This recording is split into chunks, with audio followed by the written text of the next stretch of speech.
In Jammu and Kashmir, 3 security force personnel have been martyred while 3 other security personnel were injured in a militant attack in Baramulla district. Militants ambushed an army convoy at Khwaja Bagh in Baramulla at 2:30 a.m. A massive operation launched to track down the attackers who fled the spot. Home Ministry has ordered security audit of nearly 100 civil airports and decided to bring all such facilities under CISF cover gradually. It has also planned random checking of incoming air travellers at the entrance of airports.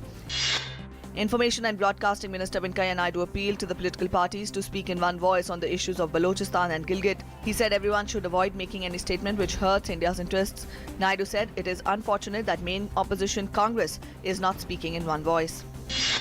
A mysterious British-era 150 metres long, 3 metres wide and around 12 feet high tunnel has been discovered beneath Raj Bhavan in Mumbai.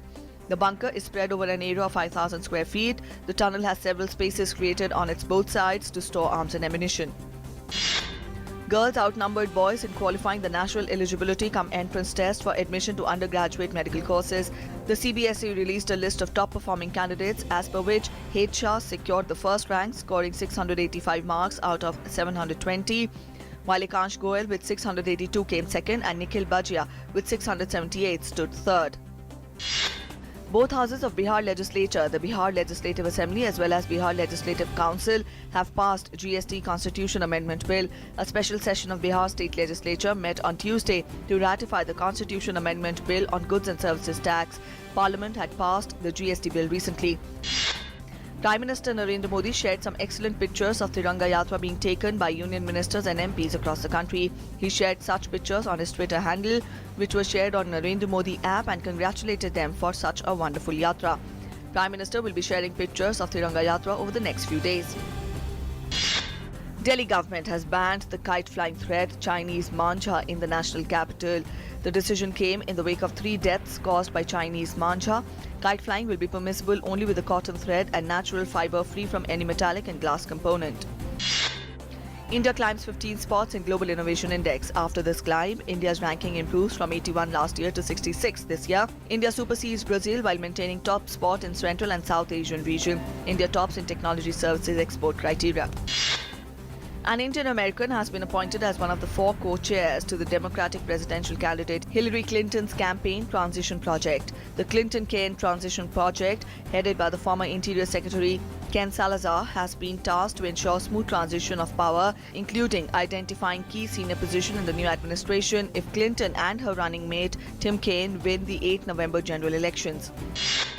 Russian warplanes flew out of Iranian airbase for the first time to bomb jihadist groups in Syria as fighting raged for control of the ravaged city of Aleppo. The defense ministry in Moscow said long-range warplanes took off from Hamadan base in western Iran and conducted a group of airstrikes against the targets of the IS. The death toll from historic flooding in the U.S. state of Louisiana has gone up to 8 as the expanding flood zone prompted authorities to declare disasters in a dozen parishes. 40,000 homes have been impacted by the floods and more than 8,000 people were in shelters. Shuttler PV Sindhu raised serious hopes of breaking India's long-awaited medal quest at Rio Olympics by storming into the semi-finals of the women's singles event with a stunning straight games win over London Games silver medalist Wang Yihan of China at Rio.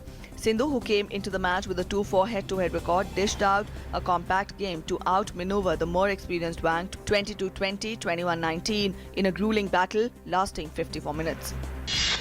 Indian wrestler Narsingh Yadav's Olympic campaign hit a massive roadblock after the World Anti-Doping Agency decided to appeal against the clean chit given to him by NADA in a dope scandal back home. The hearing in this case will take place on 18th of August. Narsingh had tested positive for a banned anabolic steroid in tests conducted on June 25th. US star Simone Biles got the golden finale as she craved in Rio with a 4 women's crown, but former gymnastics power China leave the games without a title for the first time in 32 years. The 19-year-old Biles wrapped up 10 days of incredible gymnastics with her trademark dominant display of acrobatics and tumbling on the floor in the Rio Olympic arena.